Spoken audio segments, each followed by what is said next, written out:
Assalamualaikum warahmatullahi wabarakatuh. Waalaikumsalam. Salam warahmatullahi wabarakatuh. Selamat malam, salam sejahtera, sugeng dalu, Pak Sarwanto.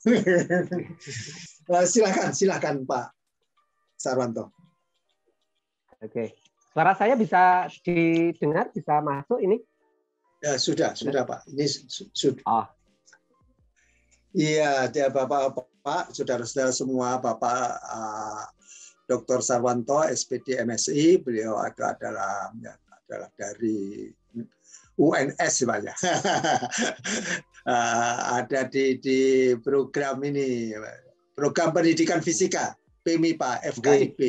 Iya, kalau saya dulu di FKIP, ya PMIPA di FKIP-nya UT, Pak. Iya. Jadi Pak Sarwanto ini ada S1-nya dari UNS ya, pendidikan fisika sama. Saya juga pendidikan fisika Pak, saya dari IKIP Surabaya. Bahwa S2-nya dari fisika juga, alhamdulillah ini salah satu jalur juga UGM bagus sekali. Kemudian yang S3-nya Pak Sarwanto dengan Pak Ketut mungkin bersamaan. Pak Usmeldi. Dengan Pak Usmeldi juga. Waduh, ini membahagiakan nih, teman lama berkumpul ya, silaturahmi. Jadi bukan soal apanya ya. Tapi kalau melihat kajian-kajian ya 3 tahun terakhir ini ya luar biasa juga. Ini Pak Sarwanto ini melalui kajian tentang pemenuhan laboratorium SMA berbasis elektronik dalam rangka peningkatan mutu SMA. Ini optimalisasi program afirmasi pendidikan dan seterusnya, efektif pembelajaran daring, pengembangan berbasis aktivitas di SMP. Wah, ini analisis kreatif thinking ini luar biasa. Ini Pak Sarwanto. Kemudian kalau kita lihat lagi kegiatan yang lain ada publikasinya ya. Oh ya apa? Iya, publikasi ilmiah lah paling tidak ya, walaupun masih ada lagi. Ini adalah critical thinking skill and their impact on elementary school student. Itu. Ini paling baru. Ini bagus sekali ini. Open-ended question to answer critical thinking skill in Indonesian elementary school. Ya, ini juga baru sekali. Ya, kalau kita sebut ini, iya. Masih STEM dan seterusnya. Ini adalah dalam 3 tahun terakhir, misalnya seminar ilmiah itu beliau itu hadir di webinar apa itu? COSGAP, ya. Baru juga Activity Based Science Learning to Strengthen Nerve. Saya kira apa yang Bapak lakukan ini sudah merupakan percontohan yang bagus sekali lah ya, bagus sekali. Dan ini Pak Sarwanto, ini mumpung masih muda ya Pak, jangan tetap langsung minta cepat pensiun seperti saya. Ya, kalau saya ini sebetulnya tidak pernah pensiun Pak. Pensiun itu kan cuma formalitas, tapi sehari-hari saya tidak pernah pensiun, bacaan saya makin banyak. Jadi saya tiap minggu kadang-kadang memborong buku itu bisa 10, bisa 15 tiap minggu ya. Pak Sarwanto, saya persilahkan, dan Didin, ini PowerPoint-nya sekali. Ya, baik, terima kasih Pak Surahman. Assalamualaikum warahmatullahi wabarakatuh. Salam sejahtera untuk kita semuanya. Om Swastiastu, salam kebajikan. Bapak yang saya hormati, mohon izin ini Pak Surahman Dimyati, ini ada teman-teman ya, Pak Usmeldi, Pak Ketut Budiastra, Pak Suwarso, ya, Mas Didin. Dan ini saya mengundang sahabat saya yang pemerhati budaya Jawa ini Pak Surahman. Iya. Pak Kun Prastowo ini pemerhati budaya Jawa. Jadi mohon izin ini saya mengajak Pak Kun. Saya nanti diberi nomornya Pak ya. Oh nggih. Siap. Nggih. Ya itu ngoleksi kan sudah tahun 1994 itu Pak. Saya koleksi. Jadi sudah gitu ya? Terus sahabat saya yang bersama saya mengoleksi meninggal dunia 4 tahun yang lalu. Jadi ini saya melanjutkan dengan kerjasama dengan Indonesia ini kayaknya. Gitu ya. Ya, baik, mohon izin saya akan bercerita sedikit ya, berbagi pengalaman dengan teman-teman. Nanti mohon masukan dari teman-teman karena ini judulnya juga bintang sains ya. Jadi kita lebih banyak sambil ya Pak Sarwanto, karena ini Anda masukannya itu nanti akan banyak ya. Bagaimana kalau Bapak sekitar 30 menit ya, 30 menit untuk paparannya, nanti lainnya diskusi gitu. Iya, betul, setuju sekali nih Pak Surahman. Baik, Bapak yang saya hormati, saya memang beberapa tahun terakhir ya mengkaji tentang etnoscience, jadi sains asli yang diambil dari lingkungan, khususnya karena saya berasal dari lingkungan Jawa, maka sains yang saya angkat adalah sains Jawa. Saya lanjut nih Mas Didin. Oke.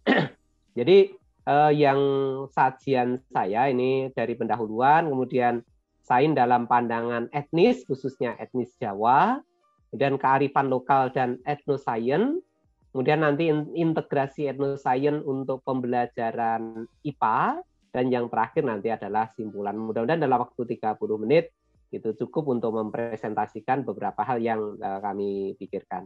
Lanjut.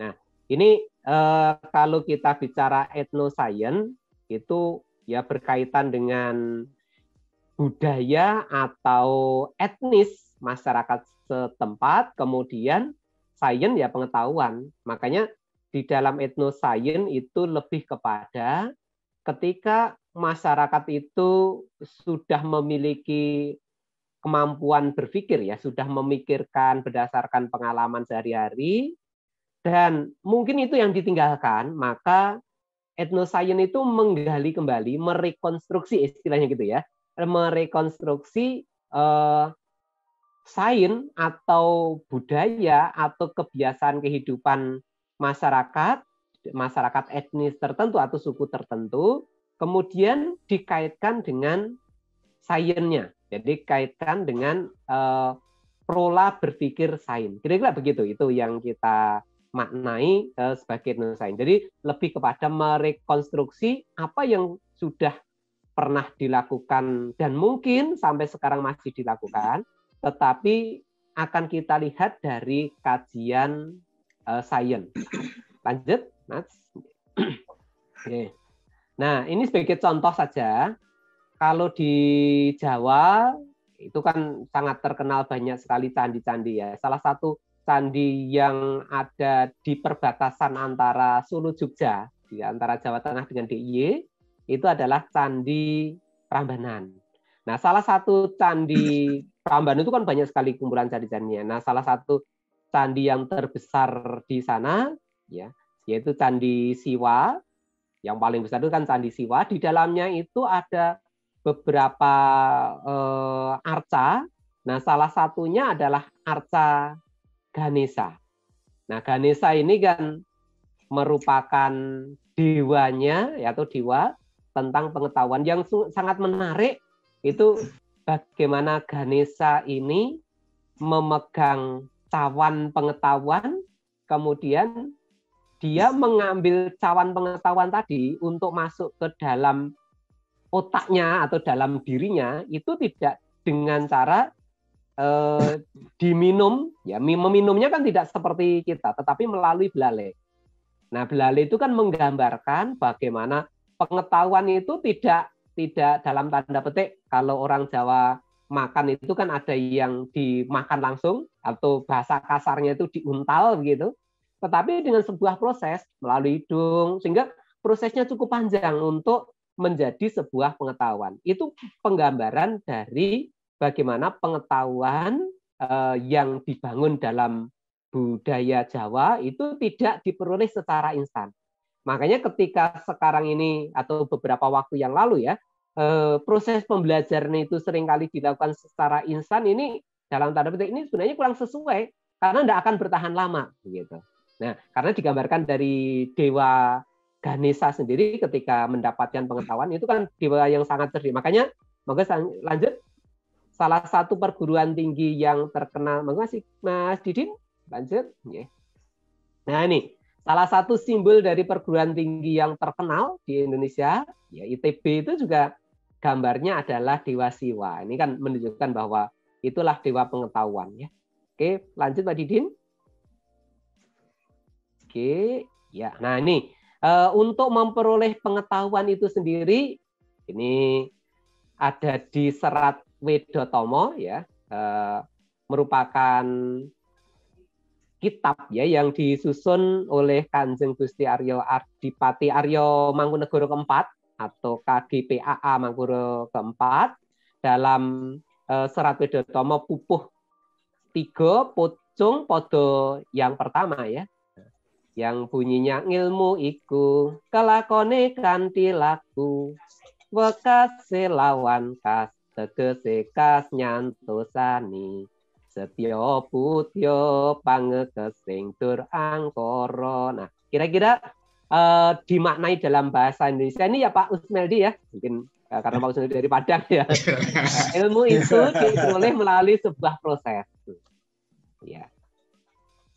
Lekasi lawan kas diawali dari rasa ingin tahu. Makanya dalam pembelajaran IPA itu kan harus diawali dengan menumbuhkan motivasi supaya timbul rasa ingin tahu. Kemudian rasa ingin tahu ini yang akan memberi motivasi atau kekuatan. Jadi curiosity, rasa ingin tahu itulah yang nanti akan membuat seseorang itu penasaran. Nah, penasaran inilah yang nanti akan mengawali bagaimana orang itu akan membangun pengetahuannya. Makanya budidaya pemikiran ya yang dilakukan untuk mendapatkan ilmu tadi memang tujuannya untuk menaklukkan keangkara murkaan ya. Setya putya pangekesing dur angkara. Jadi untuk menundukkan keangkara murkaan. Itulah sebenarnya fungsi ilmu itu begitu. Jadi bukan untuk membuat kesengsaraan, tetapi mestinya untuk membuat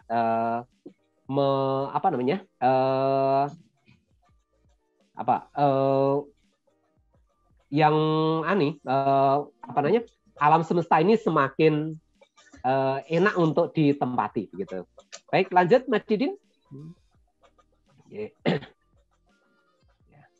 Nah, ini dalam rangka menuntut ilmu pun itu juga ada aturannya ini gitu ya. Salah satunya dalam kitab Wulang Reh pupuh 1 ya Dandang Gula podo kaping sekawan, yang ini sangat terkenal ya untuk proses pembelajaran. Kalau tadi adalah bagaimana cara menuntut ilmu, kalau ini adalah proses belajar mengajar. Jadi kalau orang Jawa itu ketika seorang guru ingin mengajar atau seorang murid ingin mencari guru, kira-kira sebenarnya dulu sudah ada aturannya. Ini kira-kira aturannya gini, Wulang Reh ya. Wulang itu mengajar, Reh itu adalah ngereh atau memerintah ya. Bagaimana proses pembelajaran itu terjadi. Lamun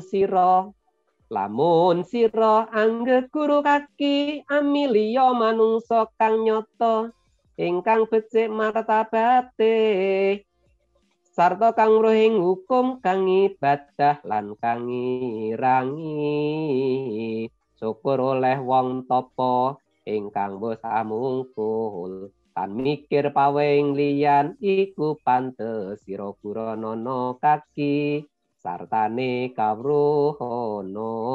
Jadi kalau orang itu ingin mencari guru itu ada syaratnya ya. Seorang guru itu harus memiliki sifat-sifat mulia. Manungsa kang nyoto, manusia yang seutuhnya. Ingkang becik martabate, yang bermartabat baik ya. Yang tahu tentang hukum. Yang kang ibadah ya, yang ya memang harus taat beribadah dan suka ngirangi berpuasa misalnya gitu ya. Syukur oleh wong topo, orang yang sudah mau untuk mengendalikan diri, kang wis amungkul tidak melihat punya kepada orang lain, iri, drengki, serai, dan sebagainya, tan mikir paweng lian, itu yang pantas untuk menjadi guru. Makanya dulu untuk mencari guru itu memang ada syaratnya, dan seseorang yang diangkat menjadi guru atau dianggap menjadi guru itu adalah orang-orang yang memiliki karakter yang seperti tadi. Ya, itulah adalah karakter dari proses menuntut ilmu dan siapa yang ini ya, yang bisa untuk kita cari ilmunya, yang kita cari ilmunya. Oke, lanjut Mas Didin.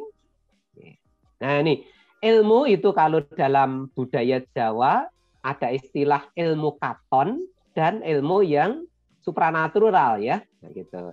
Nah, yang kaitannya dengan pengetahuan yang akan kita bicarakan ini adalah ilmu katon, di mana tahapannya untuk mempelajari ilmu katon itu mulai dari nontoni, niteni, nandani, ngandani, ngugemi. Nah, ini kalau kita lihat dari pola pembelajaran sains, kalau sekarang ini istilahnya itu adalah scientific approach ya, pendekatan saintifik, sebenarnya sesuai sekali gitu ya. Nontoni mengobservasi, melihat ya, nontoni. Kemudian niteni, menandai, berarti mengumpulkan data. Nandani, niteni, jadi melihat terus gitu ya.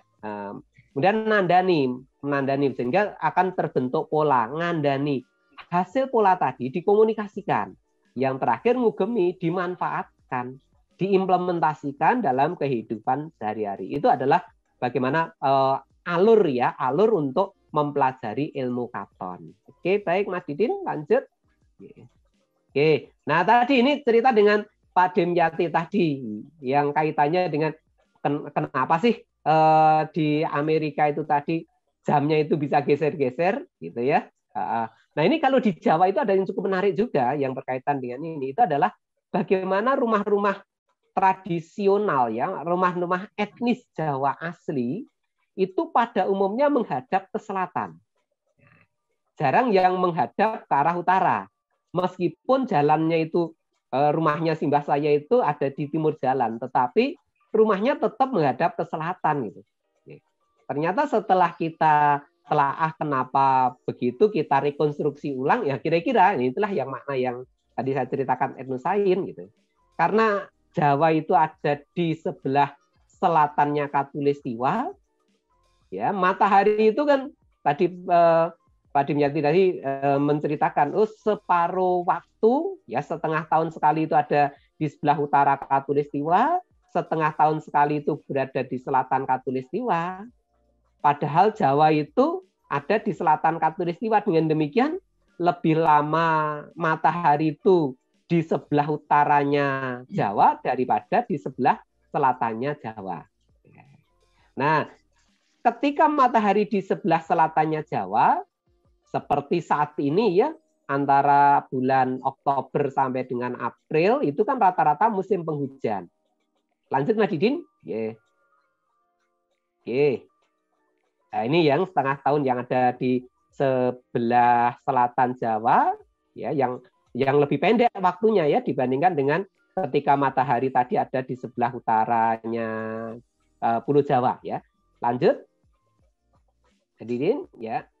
Nah ini yang saya ceritakan, karena matahari itu lebih banyak di sebelah utara Jawa atau sebelah ketika itu ya tadi, ketika kalau kita lihat dari gambar tadi, nah, pas matahari itu di sebelah selatan Jawa seperti sekarang ini ya bulan Desember Januari itu kan matahari di bulan selatan, itu adalah musim penghujan, sehingga ketika rumah tadi menghadap ke selatan, andai kata ya sorenya hujan, kemudian airnya turun tempias atau ini ada percikan air ke beranda, ke emperan ya, ke serambi begitu. Ketika matahari itu ada di selatan, maka akan siang harinya mungkin cepat kering gitu. Nah, dibanding kalau rumah itu menghadap ke utara. Sebaliknya ketika bulan-bulan mulai dari Maret, April, Mei, Juni, Juli, Agustus, September itu kan bulan-bulan kemarau ya. Agustus, Juli, Agustus itu kan musim kemarau. Kalau pas musim kemarau itu kebetulan matahari ada di sebelah utara. Kalau itu rumah tadi menghadap ke utara, mesti sinar mataharinya, pantulannya masih akan masuk ke rumah, menyebabkan rumah itu akan masih terasa lebih panas. Tapi kalau rumah itu menghadap ke selatan, berarti bayang-bayangnya itu ada di selatan, mengakibatkan cahaya nggak masuk langsung, ya nggak masuk langsung. Apalagi karena bayang-bayang selatan, berarti kan emperan ya, serambi itu akan menaungi rumah tadi sehingga panas tidak akan masuk, sehingga akan terasa lebih sejuk ketika musim kemarau, akan cepat kering ketika musim penghujan. Nah, kira-kira itu yang kita dapat dari kenapa rumah orang Jawa itu menghadap ke selatan. Ya, kaitannya dengan tadi peredaran matahari. Oke, lanjut. Ini hanya sebagai contoh saja ya. Nah, salah satu kitab ya yang sangat terkenal di Jawa, terutama orang Jawa, ya, Kitab Primbon, Betal Jemur. Nah, itu kan terkenal sekali ya. Petung-petung Jawa itu kan mengenai itu. Nah, sebenarnya Kitab Primbon itu bukan hanya Betal Jemur saja. Di sini ada yang ditulis ulang oleh Cakraningrat, itu ada 8 kitab ya. Nah, salah satunya yang sangat menarik kalau bagi saya ya, itu bukan Betal Jemurnya, tetapi Komaru Samsi. Ada makna. Komaru itu komariah, berarti kan bulan ya. Samsiah berarti matahari. Berarti ini sebenarnya kitab ini menceritakan tentang peredaran bulan dan matahari dan dampaknya bagi kehidupan yang ada di bumi Jawa khususnya, karena ini memang dibuat oleh orang Jawa. Ini cukup menarik kitab ini menurut saya ya, karena kitab ini adalah kitab yang menggambarkan bagaimana sains Jawa asli itu sudah dibangun oleh nenek moyang kita. Ya mungkin karena kita itu kurang pede dengan budaya kita ya, sehingga sains Jawa yang Komaru Samsi ini tidak begitu terkenal, lebih terkenal hukum Newton, lebih terkenal hukum Kepler daripada Komaru Samsi yang dibuat oleh nenek moyang kita. Lanjut, Mas Didin. Nah ini yang cukup menarik juga teman-teman dari UNS ini teman-teman UNS dari Fakultas Pertanian menggunakan konsep budaya Jawa ya. Ini untuk menyusun jurnal internasional ini belum lama ke tahun 2020 ya, yang berkaitan dengan hidrologi yang dilihat dari budaya Jawa yang tadi kaitannya dengan peredaran. Kalau saya lihat di sini dengan menggunakan konsep Pranoto Mongso yang ada di buku Komaru Samsi tadi. Oke, lanjut. Ya, Adin, ya.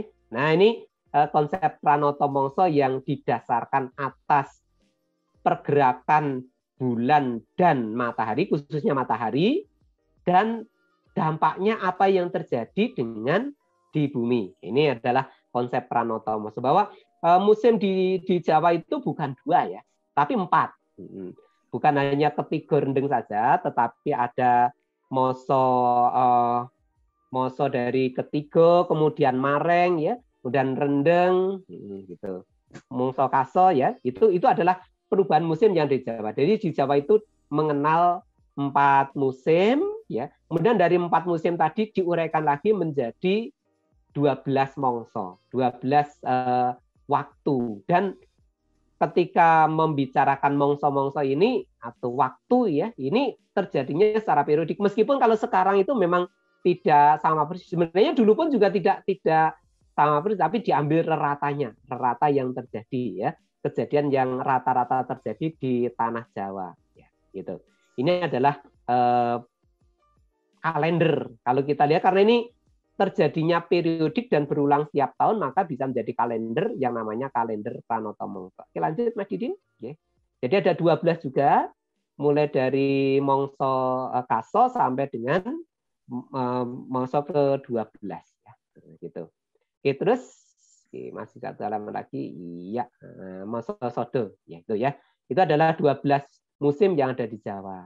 Nah, berdasarkan Pranoto Mongso inilah, karena tadi dilihat dari pergeseran semu tahunan matahari yang tadi seringkali ada di sebelah selatan tanah Jawa, saat ada bergeser ke arah utara, Maka Pranoto Mongso ini digunakan sebagai, karena kehidupan orang Jawa itu ya, kalau minggu yang kemarin ya sudah dibicarakan, ada pergeseran dari maritim ke pertanian ya oleh Pak ya minggu yang lalu ya dari Madura gitu. Ya.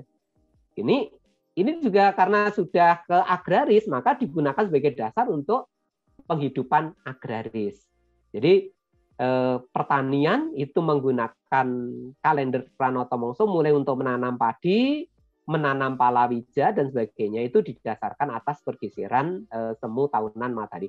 Dan ternyata juga perubahan atau pergeseran musim itu di langit juga ada perubahan kenampakan. Itulah yang nanti akan muncul istilah palintangan ya, kenampakan bintang yang ada di langit. Dan palintangan inilah yang menjadi penanda untuk mengawali sebuah musim. Contoh penggunaan lintangan ya Waluku ya, lintang Waluku atau lintang Orion. Bagaimana orang Jawa itu ketika melihat lintang Waluku pada saat menjelang subuh, kemudian meletakkan ini biji gabahnya, winihnya ya.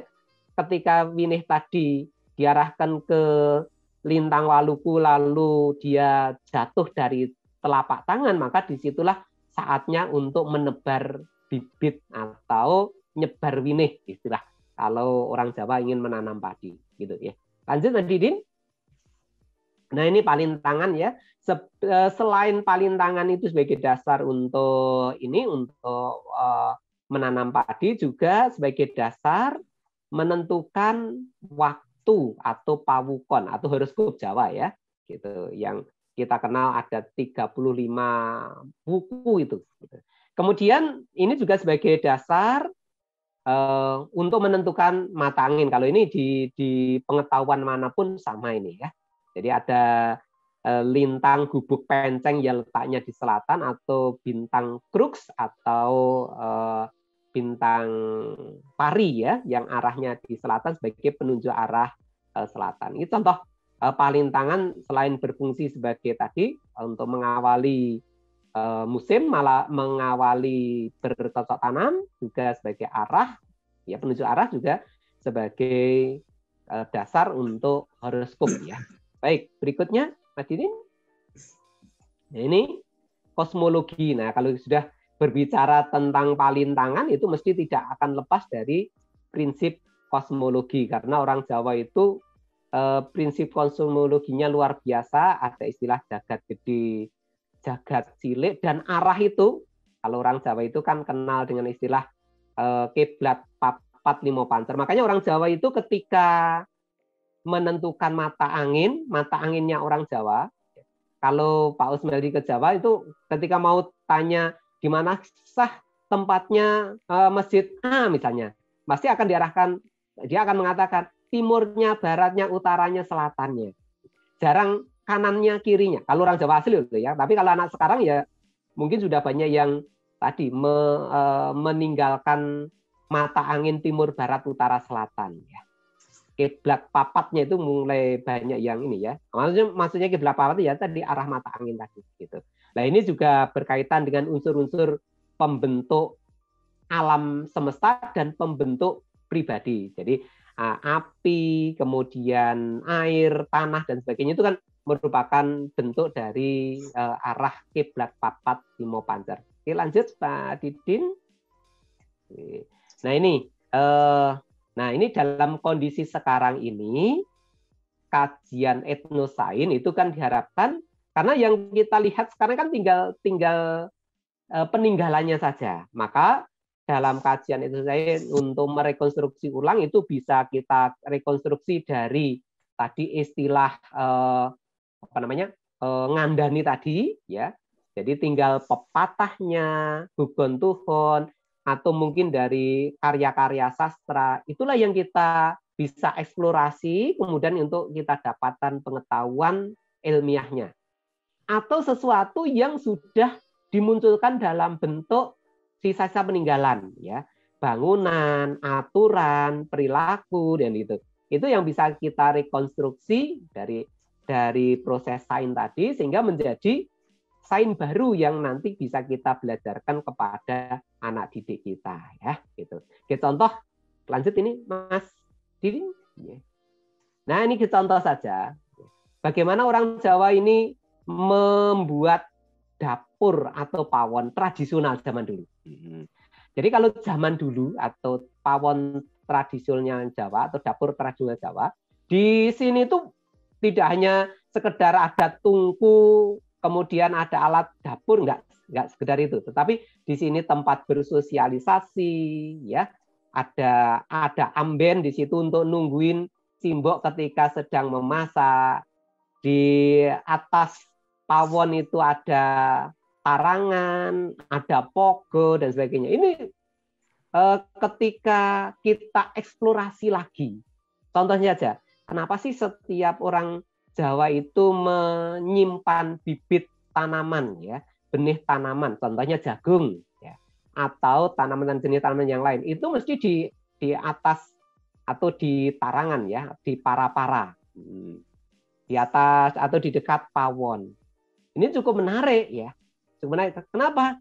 Karena dengan meletakkan bibit biji-bijian tadi di atas tarangan, karena pawon itu kan mesti hangat.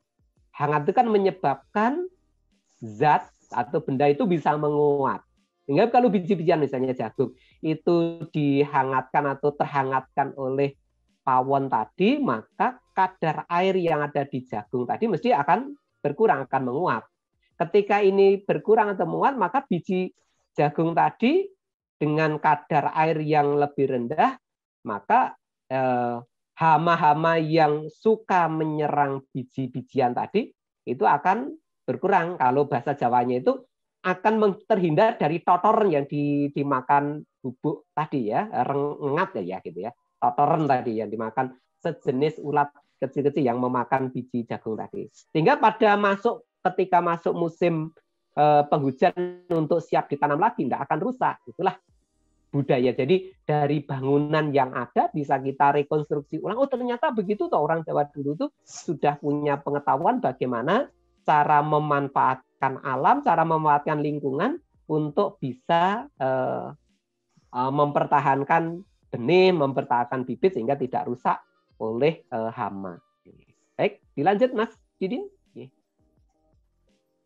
Nah, ini ya, jadi ini bisa, kalau dalam pembelajaran bisa kita tanyakan, ya, biji-bijian apa yang disimpan, bagaimana hubungannya dengan sifat udara, dan ini bisa kita kaitkan. Kalau ini bisa kita rekonstruksi ulang, kita kenalkan pada anak didik kita, ya, harapannya mereka punya rasa kebanggaan, ya, terhadap apa yang pernah dilakukan oleh nenek moyang bangsa Indonesia ini, sehingga akan bangga dengan dirinya sendiri. Oke, lanjut, ya. Lanjut. Nah, ini kan dikaitkan dengan konsep kalor, ya, konsep perpindahan panas, konveksi, radiasi, dan seterusnya. Ini kan aliran-aliran konveksi ketika tadi kita bicarakan. Ya. Oke, lanjut, Nah Didin.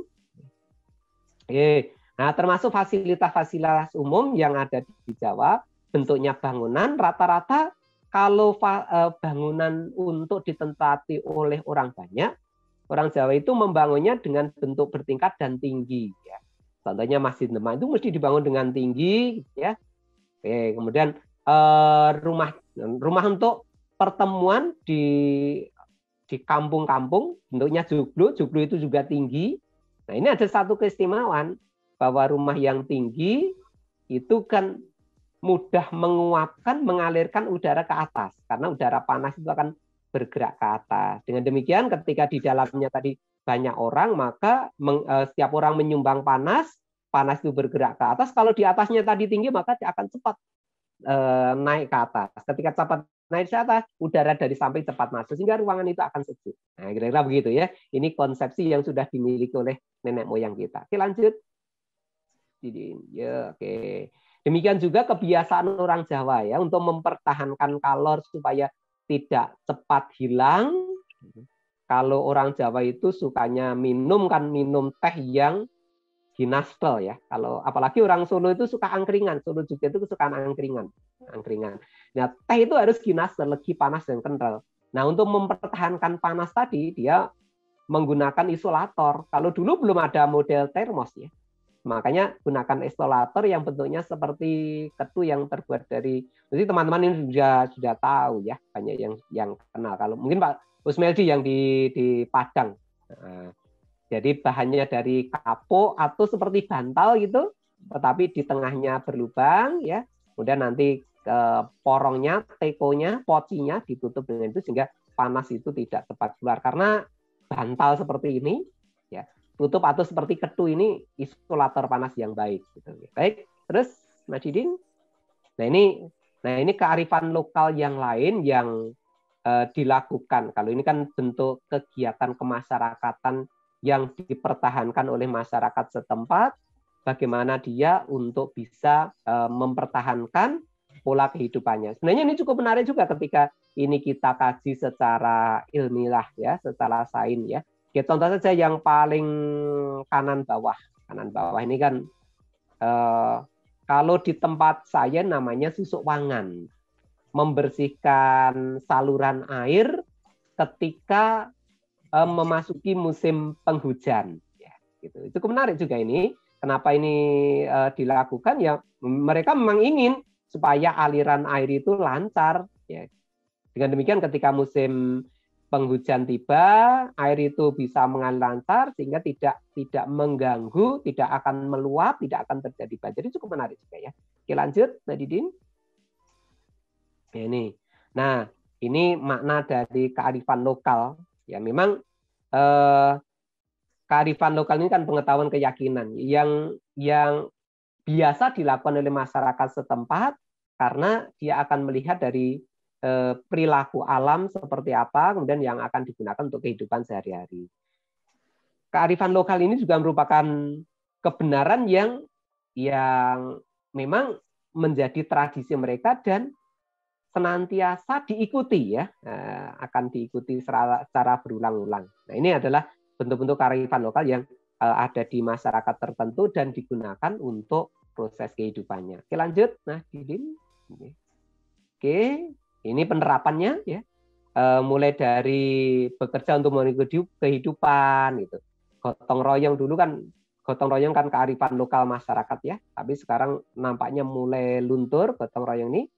Merawat kelestarian alam secara bersama-sama, hubungan sosial, membangun sarana prasarana, bahkan ketika ada gempa, ada bencana, ada gunung meletus dan sebagainya, terjadi bencana atau banjir misalnya ya, maka kearifan lokal ini akan terbangunkan ya. Ini cukup luar biasa kalau kita lihat bagaimana prinsip local wisdom ketika menghadapi bencana di tanah Jawa. Makanya ketika seperti kemarin terjadi Merapi meletus atau ketika gempa di daerah Bantul itu tidak seheboh di tempat yang lain karena kearifan lokal yang masih luar biasa ya. Jadi dukungan masyarakat setempat saling tolong menolong untuk meringankan beban. Oke, lanjut Mas Didin.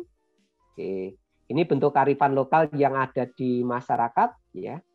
Mulai dari bentuknya syair, lagu, bangunan ya, tata kehidupan, perilaku, kebiasaan. Kalau zaman dulu masih banyak ya orang memindah rumah itu bukan dibongkar tetapi digotong bersama-sama. Ini contoh yang ada di Ruteng, di Pancor Ruteng yang membagi tanah dengan bentuknya laba-laba, ya, jaring laba-laba. Ya, gitu.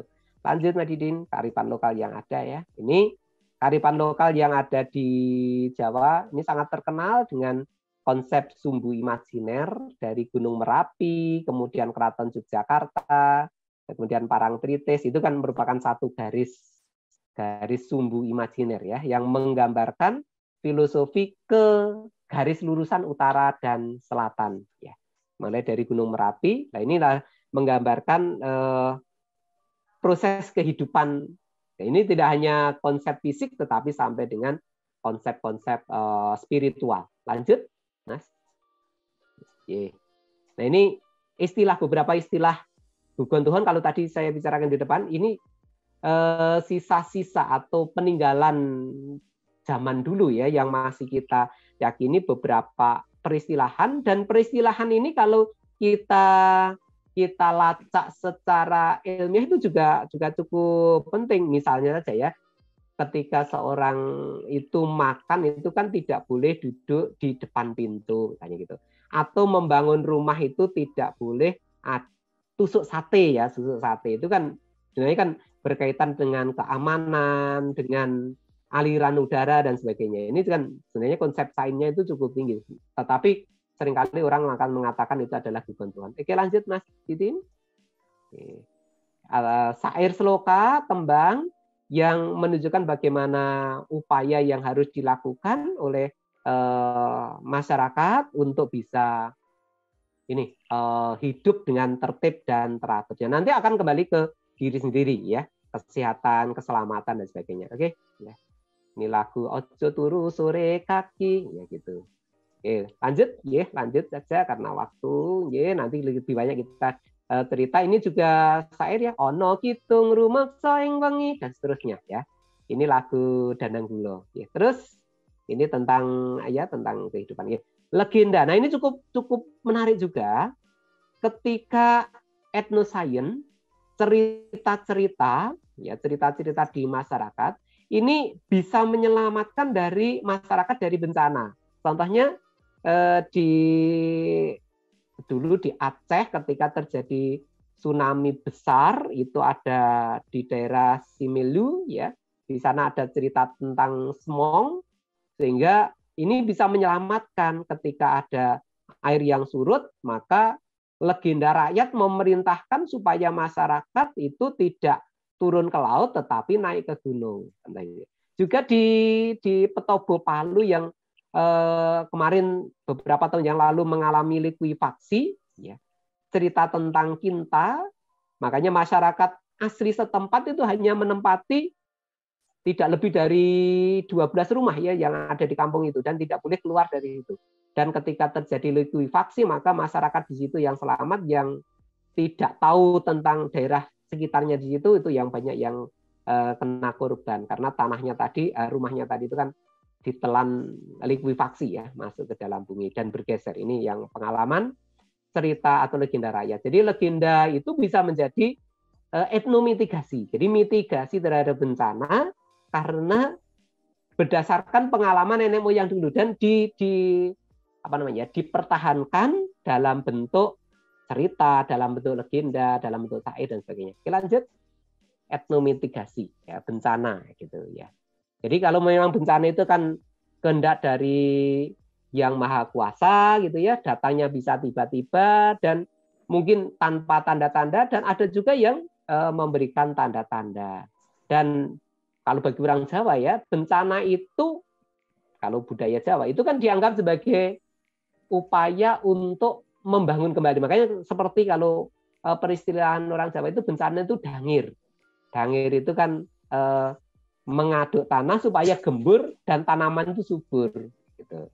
Seperti Gunung Merapi itu ketika meletus itu kan maknanya bukan hanya bencana tetapi anugerah, karena setelah Merapi meletus pasti akan menghasilkan rezeki yang besar di situ ya, pasir gitu dan batu-batu kan juga akan banyak sekali di situ ya.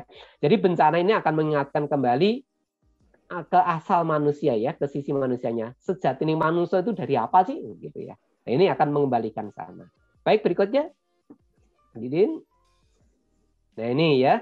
Makanya untuk menyamarkan bencana, dan bencana itu supaya tidak selalu dimaknai negatif, supaya orang tidak mengeluh gitu.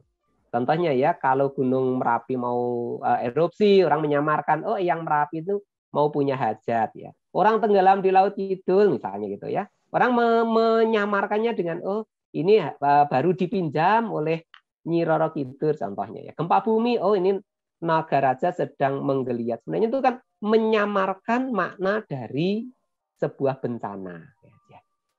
Dan jadi bencana itu tidak selalu dimaknai negatif, tapi juga dimaknai secara positif juga. Oke. Baik, dilanjut Mas Didin. Oke, ini bencana itu bukan hanya karena peristiwa alam saja, tetapi juga karena perilaku manusia. Makanya kan sebagai pengiling-iling untuk para manusia bahwa adanya bencana itu bisa digunakan untuk introspeksi. Mungkin karena perilaku manusia ini sendiri yang menyebabkan terjadinya bencana. Oke, baik, lanjut, tinggal beberapa slide lagi ya. Bencana karena alam ya. Oke, terus Didin.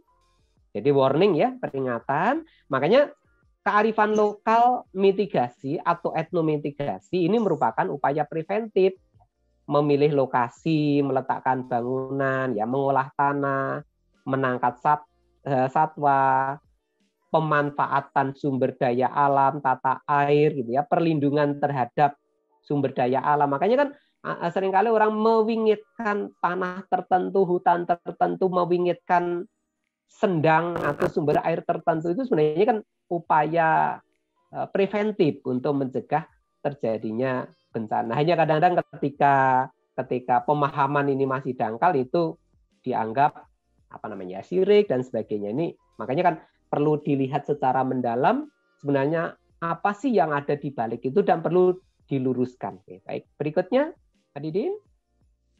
Nah ini ya, kuratif yang perlu dipertahankan ya, pemberitahuan, kemudian arah prosedur penyelamatan ini terlalu terjadi bencana. Ini kalau tadi preventif, sekarang ini kuratif, mulai dari membangun pengetahuan, artinya pemberitahuan, menunjukkan arah, eksistensi dari para pemuda Karang Taruna ya, dan sesepuh yang bisa menenangkan hati, penguat jiwa, maupun ini para pangembating projo atau para pejabat ini harus menegakkan aturan dan sebagainya. Ini kan alur-alur ketika kita sudah terjadi bencana, maka tindakan kuratifnya itu seperti ini adalah kearifan lokal mitigasi kuratif yang ada di Jawa. Oke, lanjut. Nah, ini lunturnya kearifan lokal nih, etnomitigasi atau indigenous science, karena pemahaman yang masih dangkal di permukaan gitu ya, sehingga tadi menganggap sesuatu tadi itu hanya di bagian permukaan. Kemudian yang kedua, perkembangan jumlah dan kebutuhan manusia untuk hidup layak yang besar, itulah yang seringkali menyebabkan kearifan lokal ini menjadi luntur. Dan kemajuan teknologi yang dan seringkali mengandalkan sensor buatan manusia ya. Sensor alam ini kadang-kadang dinomorduakan ya. Sensor alam misalnya mulai keluar suara-suara tertentu atau pergerakan hewan tertentu lebih dinomorduakan dibanding dengan sensor elektronik buatan manusia. Dan yang keempat, melemahnya gotong royong di masyarakat ini juga menimbulkan lunturnya kearifan lokal di masyarakat setempat. Oke, yang berikutnya Mas Didin. Nah, ini bagian penutup ya. Dalam kearifan lokal ini yang ada kedekatan manusia dengan alam, sehingga manusia ini mudah merasakan adanya perubahan perilaku alam. Dan selalu menjaga keseimbangan alam untuk meminimalisasi terjadinya penyimpangan perilaku alam. Orang yang dekat dengan penciptanya akan memperlakukan alam secara alamiah. Pembelajaran IPA, ya ini bagi teman-teman ya, nanti bisa didiskusikan dengan teman-teman, bahwa pembelajaran IPA itu tidak hanya transfer pengetahuan saja, tetapi pengembangan kemampuan berpikir juga untuk membangun sikap ya, moral, karakter untuk mencintai alam. Ya. Demikian Bapak-bapak yang saya hormati ya, terima kasih. Ini yang dapat saya percikkan ya, saya impulskan gitu sebagai bahan untuk diskusi kita pada malam hari ini. Terima kasih Pak Surahman Dim.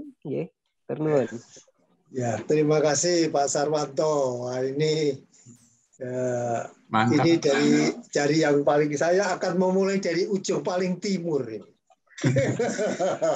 Itu dari Papua itu ada. Oh iya. Jadi kita menghormati yang paling jauh karena matahari terbit dari timur. Saya persilahkan Pak Mujadi. Pak Mujadi itu orang Jawa Timur, kayak terus migrasi ke Lampung, ya, terus menetap lama di Pondok Cabe dengan saya, ya, terus bertugas di Banda Aceh juga, terus bertugas di Papua. Waktu luar biasa. Silakan Pak Mujadi, bagaimana tanggapan Pak Mujadi ini sehubungan dengan etnoscience Ya, Oke, terima kasih Pak Surahman, Pak Sarwanto, ya, dan teman-teman sekalian. Ya, saya sendiri baru pulang ini dari Serui. Ya, pejabat tinggi di Papua itu. Luar biasa. Orang nomor satunya UT di Papua itu, Pak. Wah, iya ya Pak Mujadi. Kapan-kapan saya bisa diundang ke Papua. Oh, jalan-jalan sana. Oke. Monggo. Oke, Pak Turun Pak Mujadi. Saya dengar memang dari awal tadi, ya, hanya cuma terlelap sebentar karena tadi juga ada daring Tembang. dari ICE ya. Oh iya. Ada bukaan baru yang dimunculkan dari Dikti itu mengenai kampus Merdeka yang kemudian memberikan beasiswa selama 3 tahun pertama ini untuk mengambil mata kuliah yang secara games, ya, gamer. Nah, tapi saya juga belum begitu jelas tadi. Ya udah, yang penting ikut dulu, baru besok literasinya saya baca-baca. Nah, hampir saya ketiduran tadi kalau nggak ingat dengan podcast ini. Oh iya, nanti saya ingatnya jam 8. Oh iya, jam 8 itu kan WIB ya, seharusnya jam 10. kan 2 jam lebih duluan sini ya. Ya. Kasihan Pak Mujadi itu. Berarti ini sudah jam 11 nih. Iya. Hampir jam 11.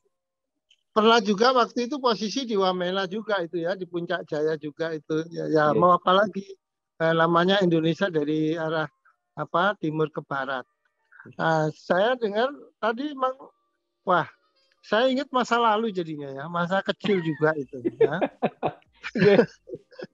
Yang dulu betul-betul ingat ya, hafal ya. Jadi pitutur dan sebagainya, apa yang disuguhkan tadi sangat menyenangkan sekali. Ya seandainya ya, etnosains yang sekarang itu juga masih diwakili oleh kearifan lokal yang ada. Saya kira kita itu kayak orang-orang Jepang yang masih menghargai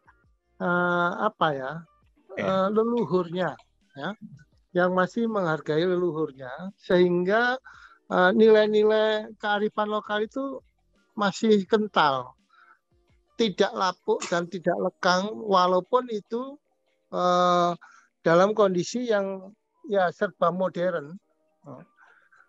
Tapi kita harus sadar ya, ternyata di Indonesia sangat berbeda sekali ya. Hampir ya, bukan lagi menggejala itu, ya, tetapi hampir hilang atau gimana itu ya. Tapi kalau kita lihat di negara Jepang itu mulai dari sekolah awal-awal itu yang diterapkan itu kearifan lokalnya sangat tinggi sekali. Nah, kenapa kita bisa beralih ya? Kenapa kita beralih? Apa yang dituturkan tadi, mulai dari gerakan-gerakan hewan, ya, gerakan-gerakan angin laut, angin yang di laut, kemudian ombak yang itu menandakan alam. Itu juga kan tidak jauh berbeda dengan nilai-nilai ilmu pengetahuan alam yang ada. Yang pertama kali, yang kemudian diadopsi oleh manusia, bahwa itu ilmu pengetahuan. Ya, bukan hanya nilai-nilai sosial saja, tapi pengetahuan alamnya ada. Nah, inilah saya ternyata sekali, waduh, luar biasa ini ya, suguhan pada hari ini luar biasa, karena mengingatkan kembali bahwa kita itu harus mempunyai nilai keseimbangan, ya. Tidak serta-merta menghilangkan apa yang telah kita lalui pada masa-masa lalu. Ya. Contoh di Aceh tadi yang sudah diterapkan, apa yang dibicarakan tadi, ya saya cukup banyak pengalaman di Aceh. Ya. Itu ada antara percaya dan tidak percaya di lingkungan sekitar Masjid Baitur Rahman itu mempunyai suatu keajaiban. Kalau orang Aceh bilang adanya suatu malaikat yang mengangkat masjid itu, sehingga orang-orang sekitarnya itu terselamatkan dari tsunami. Nah, itu kalau memang dilegendekan. Tapi sebenarnya itu juga kearifan lokal. Bagaimana membangun masjid yang berada pada posisi yang menguntungkan. Sehingga omongan-omongan dan bukti-bukti yang terjadi pada waktu tsunami itu menjadikan tataran bahwa kalau begitu umat Islam ini luar biasa dan menjadi bentuk pengembangan syariah Islam. Dibuktikan dengan daerah-daerah toko-toko sekitarnya itu yang banyak orang-orang itu hampir 95% memeluk Islam kemudian. Nah, ini kan ada suatu pergumulan yang dimenangkan oleh siapa gitu. Nah, hal-hal yang demikian inilah tidak lepas dari satu percampuran antara kondisi-kondisi alam yang terjadi, ya, kemudian kejadian-kejadian juga yang memang sebenarnya itu sudah dibentuk oleh orang-orang tua kita dalam membangun suatu bentuk. Kalau orang Jawa menghadap selatan itu lebih banyak. Kalau di Aceh sana aneh memang. Di depan masjid itu agak datar, di belakang masjid agak tinggi. Ya, atau memang kontur geografisnya begitu saya kurang tahu. Tapi itulah yang menyelamatkan. Banyak menyelamatkan nyawa. Nah, itu saya kira paparan tadi sangat tepat sekali. Pengalaman-pengalaman yang saya dapat, termasuk yang ada di Papua juga demikian. Yang kemarin terjadinya banjir dan sebagainya. Ya, ini terjadi banget. Jadi pas banget Pak Sarwanto ini memberikan materi yang yang saya alami ternyata juga dipaparkan juga. Nah, terima kasih Pak Sarwanto. Saya sangat mendukung sekali ini ya. Cuma ya itu tadi, saya kepingin juga nilai-nilai itulah kenapa kok nggak dikembalikan ya, disejajarkan atau paling tidak itu dikawinkan antara perkembangan yang modern dengan masa lalu. Sehingga anak cucu kita itu tidak serta-merta kehilangan. Sekarang ini kayaknya agak sulit melihat apa yang terjadi masa lalu, ya, apa yang terjadi bagian-bagian yang diturun-temurunkan oleh orang-orang tua kita, yang memang sangat erat sekali dengan materi-materi yang kita pelajari sampai sekarang. Tidak ada bedanya, ya, hanya istilah-istilah saja kadang-kadang. Nah, itulah Pak, sebagian itu yang bisa saya simak ya, karena saya tertegun sekali mendengarkan dengan duduk di kasur saya. Terima kasih. Terima kasih. Terima kasih Pak Mujadi, ini luar biasa. Ini saya juga memberi kesempatan yang paling jauh di sebelah barat. Sebelah barat. Ini sementara kalau saya lihat di geografi ya, nanti di tengah-tengah ya, yang lain-lain nanti menunggu ya setelah ini pembagiannya.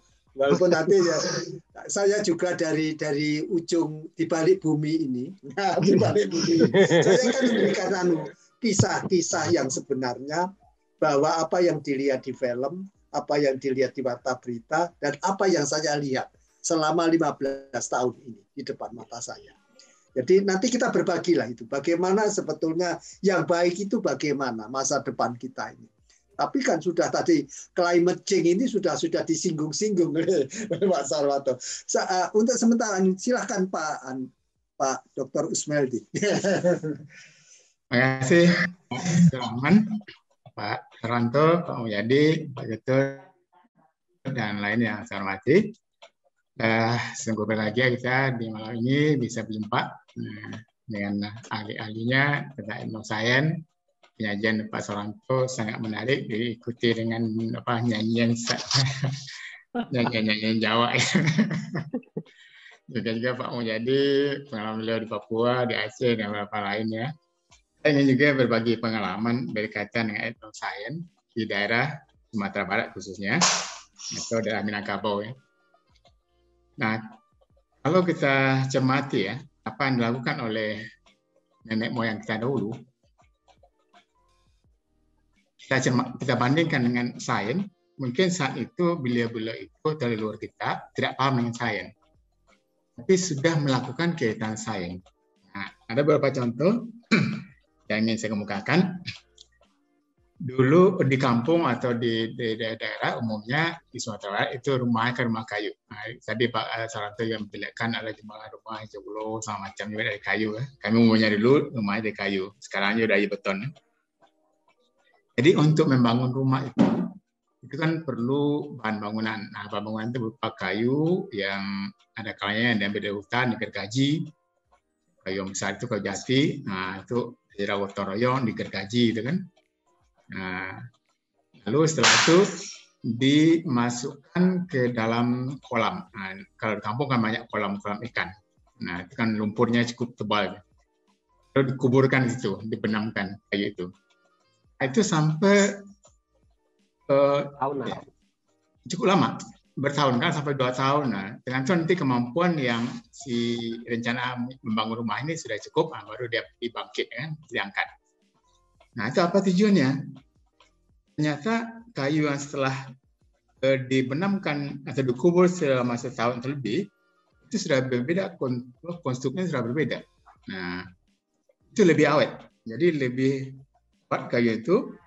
Dan kemudian kalau sudah didirikan bangunan dengan kayu itu kumbang tidak mau mendekat. Biasanya di kampung-kampung itu banyak kumbang yang melubangi, menggeret tiang-tiang itu sehingga jadi bolong-bolong gitu. Nah, kalau kayu yang sudah ditanam di dalam lumpur sekian tahun, itu kumbang tidak mau mendekat. Mungkin juga karena keras, mungkin karena baunya, tidak tahu ya. Kalau kayu baru itu kan harum sekali, enak sama dia. Jadi di ini apa unsur saya di sini itu pengawetan kayu, pengawetan material. Nah, itu yang pertama. Nah, kemudian contoh kedua di daerah kami itu masalah kesenian. Mungkin juga di daerah Pak Saranto juga ada ini. Ciri khas kami itu adalah namanya saluang. Saluang itu semacam bambu, kira-kira agak hampir 1 meter panjangnya. Nah, lalu ada lubang sedikit untuk peniupnya dan juga untuk mengatur nada-nadanya, nah, seperti seruling, gitu kan. Lalu ditiup. Nah, meniupnya juga itu ahlinya. Nah, dulu itu menjadi satu kesenian di daerah Sumatera Barat waktu tahun 60-an ya, atau generasi X sebelumnya lah. Kalau sudah generasi Z sekarang sudah banyak tidak tahu dia dengan saluang. Nah, itu apa sainnya di situ? Itu resonansi bunyi. Nah, kalau di kelas siswa itu dikenalkan pipa organa. Nama kayaknya pipa organa. Kalau kami nama itu saluang. Dengan irama yang bermacam-macam ya, irama sedih, irama gembira. Nah, itu dinyanyikan oleh penyanyinya dan diikuti oleh lantunan dari suara saluang tadi itu. Nah, ini yang kedua. Yang ketiga, tadi saya terinspirasi oleh Pak Saranto, tadi ada masyarakat menggotong rumah, ya, memindahkan rumah. Ya. Itu kalau saya lihat tadi, itu diangkat bersama-sama. Ya. Nah, kami juga ada tadi begitu, tapi tidak diangkat. Di rumah kayu itu kan pakai tiang, jadi di setiap tiang itu dibuat dari bambu penyangga, diikat yang kuat, lalu ada tuasnya. Nah, jadi banyak itu serentak menggerakkan tuas, maka bergeserlah setap demi setap rumah ini. Jadi diungkit, semacam pengungkit. Nah, jadi tiang-tiang itu ada sekitar 5 orang di setiap tiangnya kan. Nah, itu dia bersama, hitungan 1, 2, 3, yuk. Kan. Nah, maka bergeserlah rumah itu. Itu kejadian-kejadian itu masih teringat dalam ingatan saya. Itu waktu di SD, sebelum sekolah di kampung itu. Kan rumah itu ingin membangun rumah baru, yang mana digeser dulu gitu kan. Nah, rumah kayu digeser, maka berubahlah posisinya. Nah, ini yang saya sampai sekarang masih ingat itu dilakukan oleh masyarakat kampung di saat itu. Nah, kemudian satu lagi saya ingin menyampaikan, ini kebiasaan kami ya, mungkin daerah lain juga ada ya. Dulu itu tidak ada istilah makan malam. Nah, malam tidak ada itu, tapi makan sore. Kenapa tidak ada? Karena di kampung itu belum ada listrik. Nah, daerah kami itu listriknya masuk tahun 1980. Belum itu ya lampu minyak, petromak. Nah, jadi kalau makan malam hari, apalagi dengan ikan, karena di kampung itu kan banyak kolam ikan. Nah, kalau ayam sudah ditemukan, kan? Apalagi daging sapi, kan? Jadi kalau ikan itu kan nanti tulangnya tidak terlihat, karena cahaya lampu kurang. Maka sebelum matahari terbenam atau sebelum maghrib itu semua anak-anak itu sudah makan semua. Nah, apa di sini yang kita lihat? Memang makan menjelang tidur itu suatu hal yang tidak baik bagi kesehatan. Kalau kita lihat di ilmu kesehatan, jadi tidurlah. Makanlah beberapa jam sebelum tidur. Kan?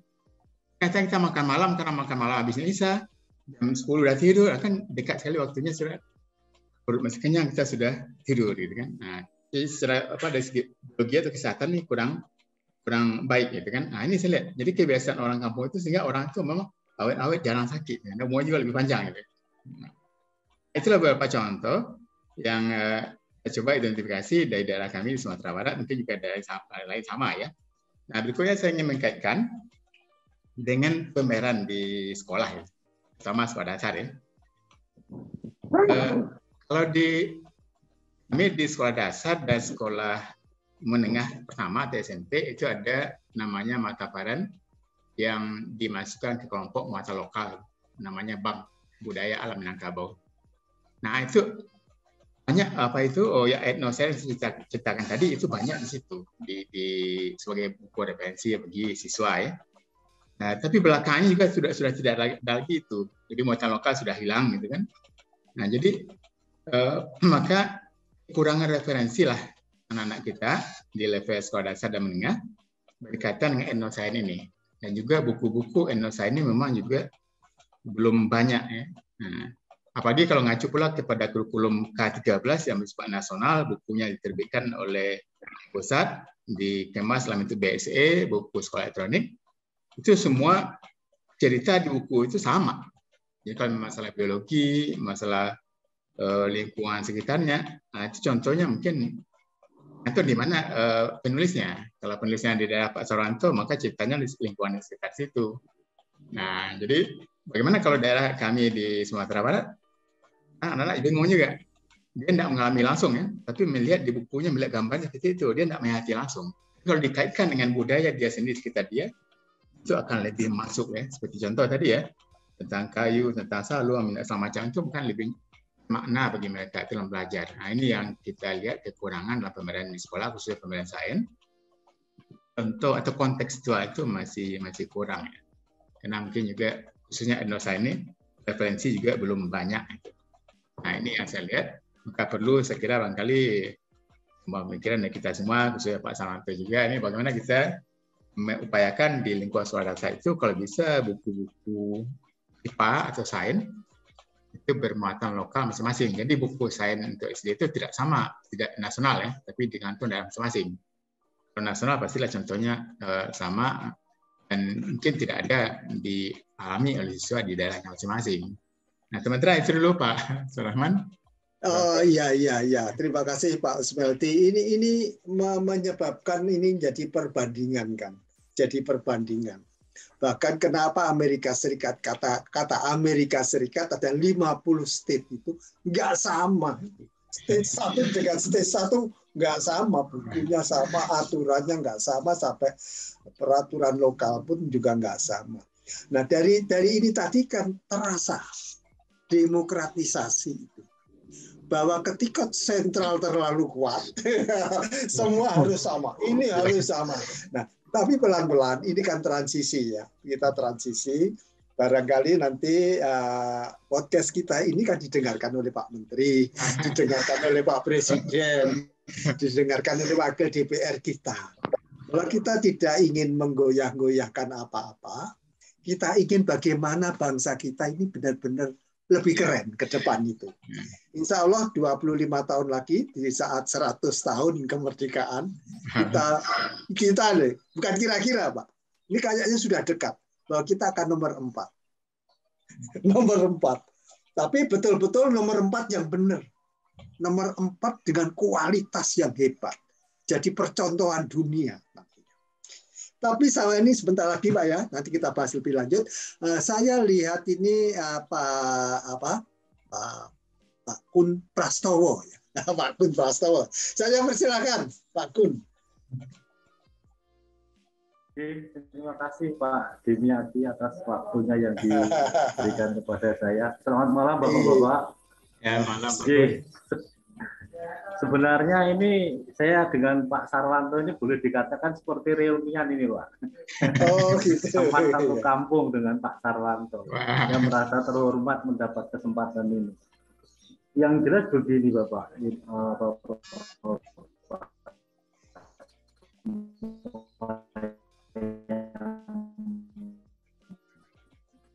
malam hari ini berkenan mengikuti etnosains ini kan memang ya sejak adanya peradaban di Nusantara ini boleh dikatakan secara otomatis etnosains ini sudah melingkupi dan mengikuti secara otomatis, sehingga kita yang sekarang ini saja mungkin yang boleh dikatakan apa ya, mungkin gagap atau mungkin malah jumawa gitu ya, menghadapi kondisi yang ada atas ilmu yang kita miliki. Tadi Pak Sarwanto sudah menyampaikan kita nggak pede gitu ya tadi. Betul, kita mungkin nggak pede, tapi yang satu hal yang mungkin apa ya, sekarang kan lebih banyak ke logika. Ilmu identik dengan logika. Tetapi kalau istilahnya etnosains ini kan lebih banyak ke tadi Pak Sarwanto sudah ngendiko berkaitan dengan keajaiban, berkaitan dengan sesuatu hal yang mungkin boleh dikatakan kayak ngoyoworo istilahnya nggak mungkin begitu. Tapi nyatanya orang-orang dulu mampu. Dan kalau ya ini kebetulan saya sebagai wong Jowo gitu ya Pak Dim dan bapak-bapak semua, ada istilah ilmu titen kalau orang Jawa itu. Jadi kemampuan mereka belajar terhadap alam, kemampuan mereka belajar terhadap situasi, itu dititeni, diingat-ingat. Jadi metodologi mereka menganalisis itu kan dititeni istilahnya Pak. Jadi itu kemampuan masyarakat kita, khususnya masyarakat Jawa itu kan seperti itu. Kemudian juga pokok dari permasalahan ilmu etnosains bagi orang Jawa itu kan untuk bertahan hidup. Mereka bagaimana memperbaiki kualitas hidup atau paling tidak mempertahankan hidup terhadap suatu permasalahan. Biasanya seperti itu. Sehingga mereka mampu mengkondisikan atas permasalahan yang dihadapi dengan ilmu titen tadi, akhirnya mampu memperbaiki kualitas hidupnya. Kemudian hal lain tadi Pak Sarwanto juga banyak, kalau bicara masalah kemampuan yang paling hebat bagi masyarakat khususnya Jawa, memang adalah tentang astrologinya. Sudah, itu diakui betul-betul kalau ilmu astrologi orang Jawa khususnya itu memang paling ya istilahnya cukup memiliki kualitas. Dan itu dilakukan turun-temurun sampai berapa generasi. Hanya mungkin generasi-generasi terakhir ini saja entah lupa atau mungkin juga ya tadi sudah ada desakan karena kemampuan teknologi misalnya, atau juga mungkin cara pembelajaran yang kita terima. Gitu. Kalau mungkin zaman saya Pak Sarwanto dulu masih di SD atau di SMP, mungkin hal-hal yang masih etnosains itu masih sering kita ketemukan di pembelajaran atau mungkin di contoh-contoh pembelajaran. Tapi mungkin sekarang sudah model kontekstual, model apa-apa serba instan, apa-apa harus serba cepat, sehingga mungkin khususnya anak didik sekarang agak mengabaikan hal-hal yang berkaitan dengan etnosains. Maka monggo kepada bapak-bapak yang memiliki kompetensi berkaitan dengan ini, ya apa salahnya sih kalau misalnya budaya lokal wisdom ini menjadi kekuatan tersendiri bagi generasi berikutnya. Apakah kalau lokal apa ya istilahnya, kearifan lokal itu apakah selamanya itu di bawah kualitasnya dengan mungkin negara lain atau mungkin dengan filosofi lain misalnya? Saya rasa tidak. Kita mungkin juga memiliki tingkat filosofi yang tidak kalah dengan mereka-mereka yang ada di depan sana istilahnya saya mengatakan berkaitan dengan teknologi. Saya mengatakan zaman dulu orang Jawa itu sudah kenal bulan, rembulan, sudah kenal matahari, itu mungkin sama karena alam sudah mengenalkan itu secara otomatis. Dan mereka mampu apa istilahnya melakukan pembelajaran terhadap ya istilahnya alam itu untuk ya tadi saya mengatakan untuk meningkatkan kualitas hidupnya tadi. Nah, saya rasa kalau berkaitan dengan ya sains ini kan khususnya yang setahu saya ruang disiplin ilmu yang Pak Sarwanto pelajari itu kan berkaitan dengan khususnya ilmu alam dan fisika. Sehingga kalau saya boleh menyampaikan dalam forum ini, sudah saatnya sebenarnya bagi bangsa sebesar Indonesia ini untuk memiliki kemampuan di bidang khususnya bagaimana menyiapkan generasi yang tidak lepas dari akarnya. Karena ke depan saya yakin hal-hal yang berkaitan dengan kearifan lokal ini akan menjadi kekuatan tersendiri, akan menjadi sesuatu hal yang menjadi karakteristik tersendiri. Kalau kita sama dengan bangsa lain, ya mungkin kita nggak akan ada artinya di depan mereka khususnya. Karena toh mereka atau istilahnya kita sama dengan mereka. Tapi kalau kita memiliki tingkat karakteristik tersendiri, kepribadian tersendiri, disitulah mungkin kita akan memiliki sebuah istilahnya keunggulan di mata mereka. Dan kalau kebetulan Pak Dim, saya juga tadi saya sangat istilahnya, saya seorang penulis Pak Dim. Kebetulan tulisan yang saya buat ini berkaitan dengan cerita-cerita rakyat Pak Dim. Ya. Itu banyak sekali. Ini juga buku-buku, kebetulan ada saya juga buku berkaitan dengan kesejarahan Pangeran Mangkubumi. Banyak sekali kearifan lokal, khususnya berkaitan dengan prinsip hidup. Bahwasanya ini perlu disampaikan kepada istilahnya generasi ke depan agar lebih memiliki karakteristik tersendiri.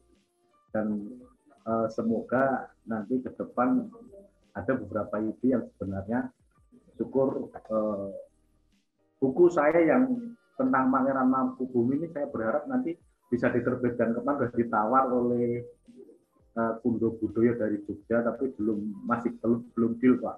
Moga-moga ke depan nanti bisa lebih baik. Mungkin demikian dulu Bapak-bapak. Mohon maaf kalau ada hal yang kurang berkenan. Terima kasih Pak Kun Prastowo, luar biasa ya, walaupun bukan dari bidang sains, ternyata memang budaya bangsa, budaya Jawa beliau itu luar biasa ya. Saya ini tidak bisa mengundang bapak-bapak dan saudara-saudara semua ini tanpa narasumber yang sebelah sana itu, Pak Kedut Budiastra. Pak Kedut, silakan Pak Kedut.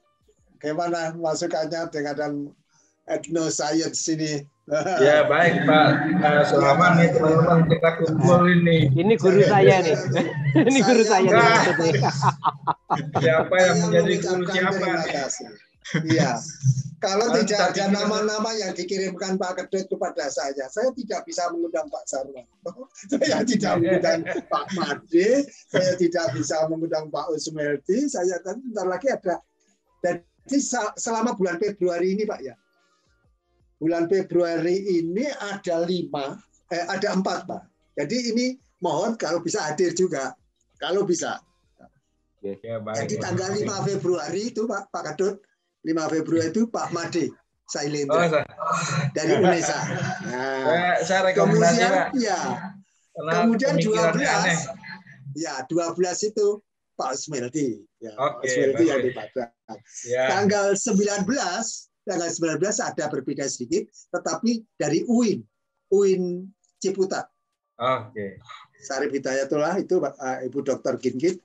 Kemudian 26 Februari itu ada Pak Agus Wiyatna, ya dari Pak Unila. Jadi ini 4 ini berturut-turut ini bervariasi.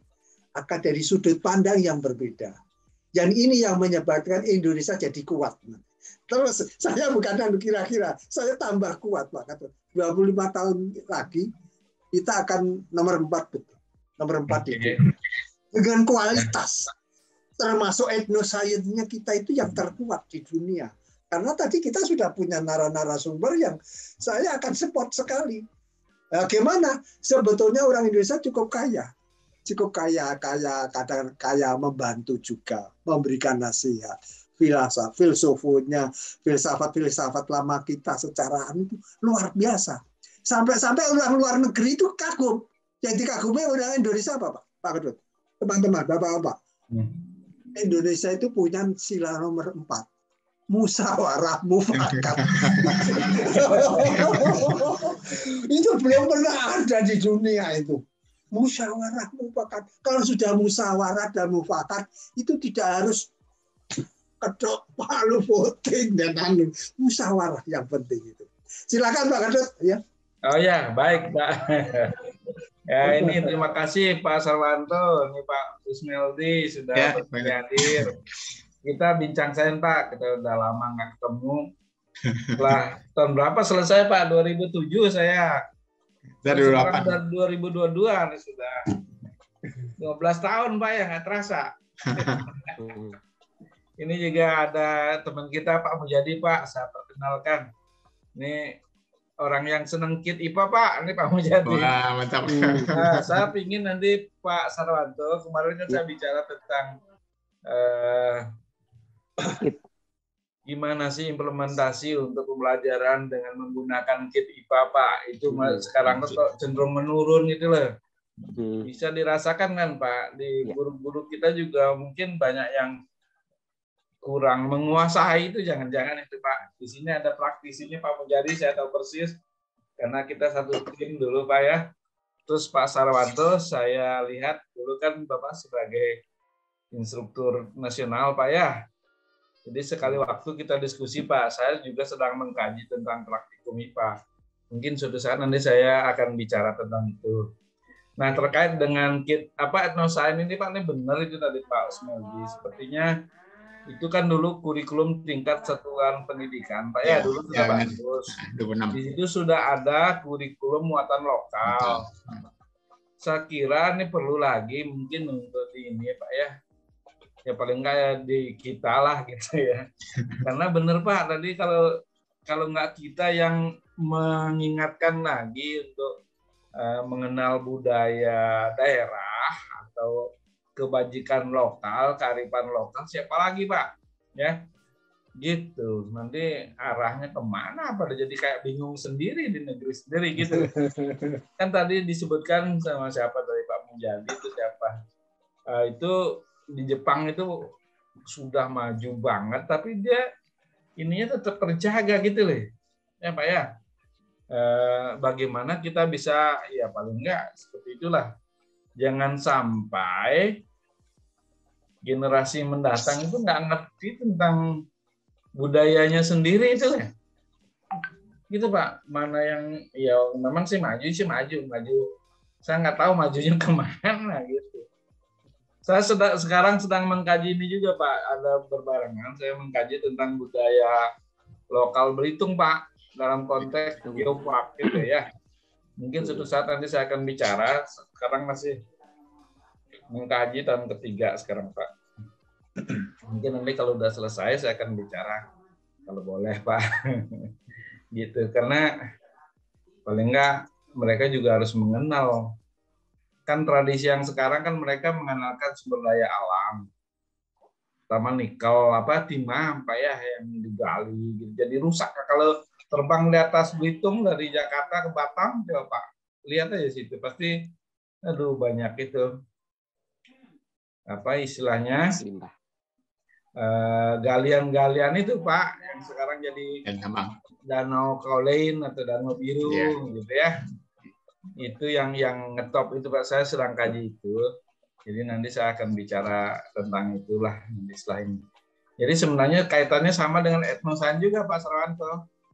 Cuman untuk daerah sana. Gitu. Saya sekarang sudah melihat juga itu. Sudah melihat. Ya Pak ya. Ya nanti kita coba gini. Sepertinya nanti Pak Sarwanto saya ajak bicara juga lah di Pendas Pak ya. Pendidikan dasar. Geopark. Ya. Saya bicara tentang geoparknya Bapak, tentang yang tadi aja. Jadi bahwa ini penting Pak. UT itu kan mungkin bisa didengar oleh guru-guru seluruh Indonesia Pak, paling nggak ada keterwakilannya. Di sini kan ada kita punya teman Pak Mujadi nih di ujung timur, gitu Pak. Di Papua. Papua Pak. Ya, saya pernah ke sana Pak. Cuman aduh jauh.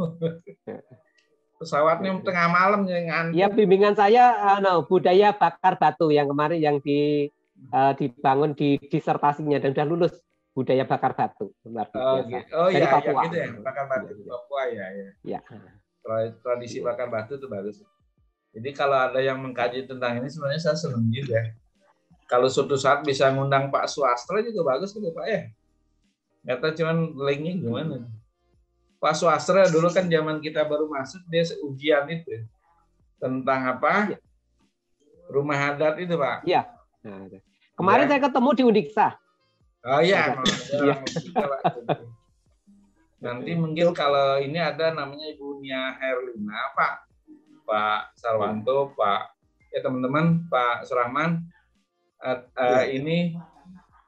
ininya apa? Saudaranya Pak Iwan Wicaksono Pak, itu anak muda hebat-hebat tuh Pak.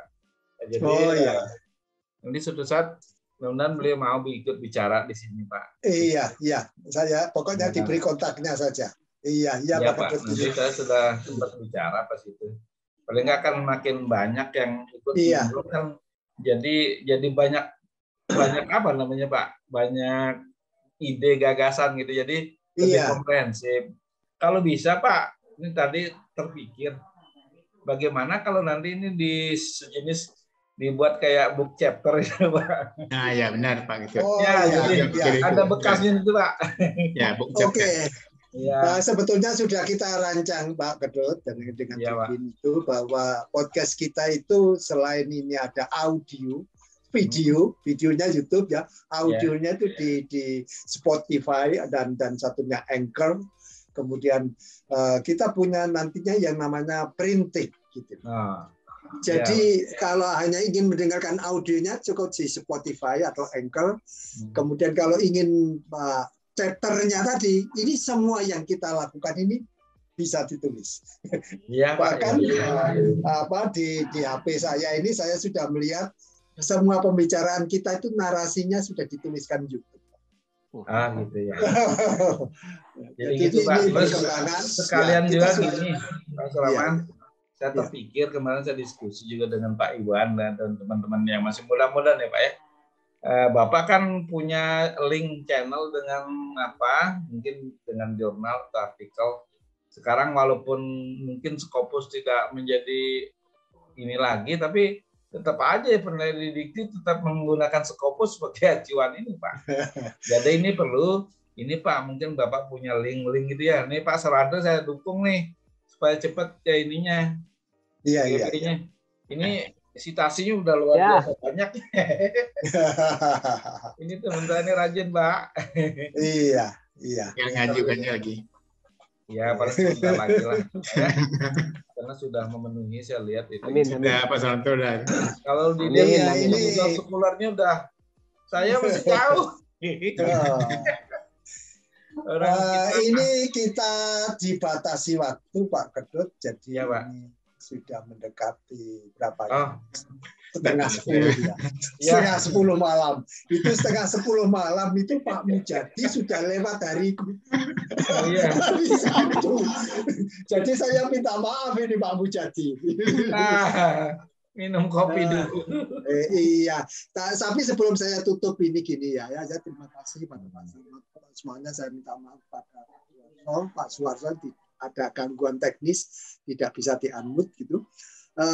Sedikit saya masukkan juga, kalau kami di Amerika Serikat itu, Pak Kedut sudah tahu sendiri pengalaman, bahwa kita itu mulai TK, itu diajarkan itu yang penting adalah budi pekerti. Jadi kejujuran. Kejujuran itu diajarkan. Jadi inilah, sebetulnya yang kita harus balik lagi bahwa anak kita mulai dari TK, SD, SMP, SMA, jangan melupakan nilai-nilai. Betul. Nilai-nilai budaya, nilai agama, nilai etis, termasuk menghargai pada orang lain. Kemudian kalau kita lihat pada skop yang lebih luas lagi, saya melihat lagi yang namanya, kalau di Amerika itu namanya PTA. Kalau orang Indonesia, orang persatuan guru, orang tua murid gitu ya. Jadi ada POMG dulu. Iya, itu di sini masih berlaku, Pak. Di sini berlaku, Pak. Jadi orang tua, bapak atau ibu harus datang. Siapapun dia, pangkatnya apapun, jenderal, apa profesor apapun, datang menghadap guru TK, menghadap guru SD, menghadap guru SMP, menghadap guru SMA. Saya ini menghadap mulai TK, SD, SMP, SMA. Saya sendiri keliling. Walaupun saya sendiri waktu itu ya, saya sendiri itu mahasiswa tapi juga profesor. Jadi pada waktu 94 saya itu oleh Amerika Serikat. Jadi saya ini federal, tenaga federal, pegawai federal lah kalau kita pegawai pusat. Jadi saya juga datang. Profesor yang saya membayar saya itu Profesor William Davis itu, yang mengabdi untuk Indonesia 30 tahun umurnya untuk penelitian Jawa, Madura, Sunda, Saksak, Bali, Batak. Dan ini umurnya habis tahun 17 kemarin dipanggil oleh Yang Maha Kuasa. Ya, jadi kita kehilangan tokoh dunia, sebetulnya itu tokoh Indonesia mestinya. Karena yang kok bisa ini seperti kalau Bapak lihat di website saya itu ada 30 cerita rakyat Madura dalam 3 bahasa. Sebetulnya bukan 3 bahasa, Pak, seluruh bahasa di dunia sekarang dalam seluruh bahasa. Jadi kalau yang melihat itu orang Cina, maka berubah jadi bahasa Cina. Kalau orang yang melihat orang Meksiko, berubah jadi bahasa Meksiko. Nah, nanti cerita-cerita, buku-buku atau tulisan-tulisan bapak-bapak semua ini nanti seandainya bisa diupload atau di YouTube-kan atau apa, nanti akan seluruh dunia menyaksikan. Maka betapa luar biasanya cerita-cerita rakyat kita. Dan dalam cita-cita saya waktu itu saya sampaikan pada Profesor Davis, kayaknya kita bisa membuat 50 cerita rakyat ini menjadi 50 komik, 50 film. Film lokal, Pak. Jadi nanti film-film lokal itu kita ambil dari cerita rakyat lokal. Cerita rakyat Minang, cerita rakyat Aceh, cerita rakyat Papua, cerita rakyat Jawa. Jadi luar biasa. Gitu. Nah, ini sekedar cerita-cerita, jadi semoga pertemuan ini ya tidak selesai sampai sini. Mari kolaborasi ini disebarluaskan. Tadi Pak Ketut sudah menyiapkan sana sini ya, idenya Pak Kun Prastowo menyampaikan begitu, penulisan buku. Saya salut sekali. Bagaimana kita akan membangun bangsa ini dan insya Allah 25 tahun kita akan menjadi negara paling tidak nomor 4 urutannya terhebat di dunia. Ya, insya Allah. Bapak-bapak, ibu-ibu, sana semuanya yang mengikuti saat ini, saya mengucapkan terima kasih kepada semuanya. Semoga pertemuan ini bermanfaat. Bermanfaat untuk kita semua. Assalamualaikum warahmatullahi wabarakatuh. Selamat malam, salam sejahtera. Terima kasih. Terima kasih, Pak Jadi, Pak Budi, Pak Tut, kamu jadi. Selamat malam, Pak Budi.